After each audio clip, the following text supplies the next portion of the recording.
Assalomu alaykum hurmatli obunachilar. Mana men bugun sizlarga 12 ga 17 metrlik joylashgan 5 xonadan iboratli bo'lgan uyimizda shu holatga kelguncha ketgan rasxodlarni yoritib bermoqchiman. Shu holatga kelguncha 200 million so'm rasxod ketgan.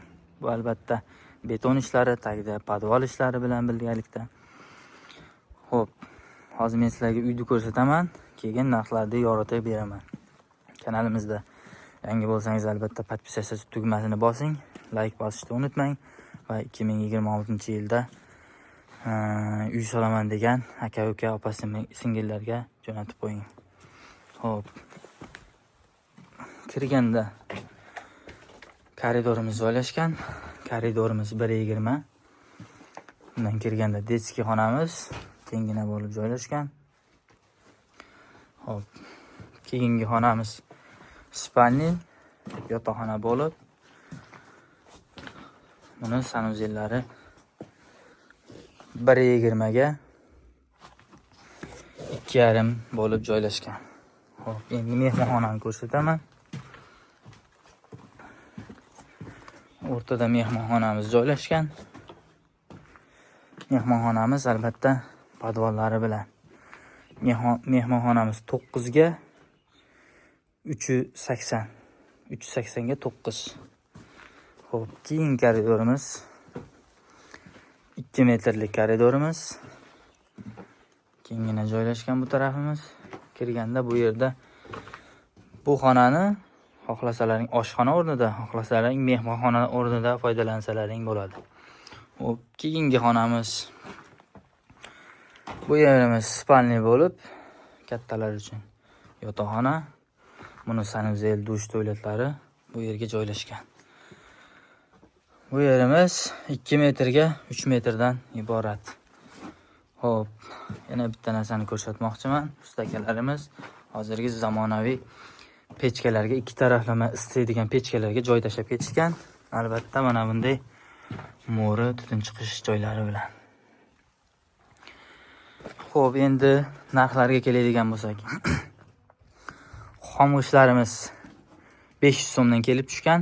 Pishgan g'ishtlarimiz 900 so'mdan kelib tushgan. Urib berishlari o'pish hisobda ustakalarimiz 500 so'mdan urib berishgan. Xo'p. Beton xizmatimiz 15 tonnadan oshiq beton ketgan. Podvallari o'pish hisobda 65 million so'm betonga ketgan. Xo'p. G'ishtga keladigan bo'lsak, g'ishtimiz 30 mingta pishgan g'isht bo'lib, xom g'ishtimiz 15 mingta. O'pish hisobda 5 xona uyga 45 mingta g'isht ketgan. To'sinlarimiz 85 ta to'sin ketgan.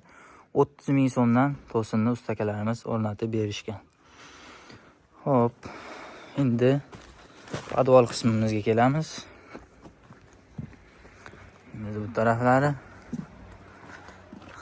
har bitta uyda betadan portichka va dimoxodlarini qo'yib ketishgan ustakalarimiz. Xo'p, sizlarga hozir men podval qismini ko'rsataman. Podval qismimizga ham albatta bitta portichka qo'yilgan. Eshiklari va kengina joylashgan podvalimiz. Podvalimiz o'sha aytganimdek 380 ga 9 metrlik podvalimiz. Tepasida mehmonxonani osti bu, tepasi mehmonxona bo'lib joylashadi. Mana shunday joylashgan. Bu uyimizga o'pish hisobda 200 million so'm rasxod ketgan. Shu holatga kelguncha yana buni shifrlari bor. Shifrlari ustakalarimiz 40 ming so'mdan qoqib berishar ekan. Shifrda kelib tushish ham 40 ming so'mdan bo'lar ekan. Xo'p, sali ham like bosmagan bo'lsangiz albatta like bosib, podpisatsiya tugmasini bosib qo'ying. Keyingi videolarimizni kutib, qo'llab-quvvatlab turing.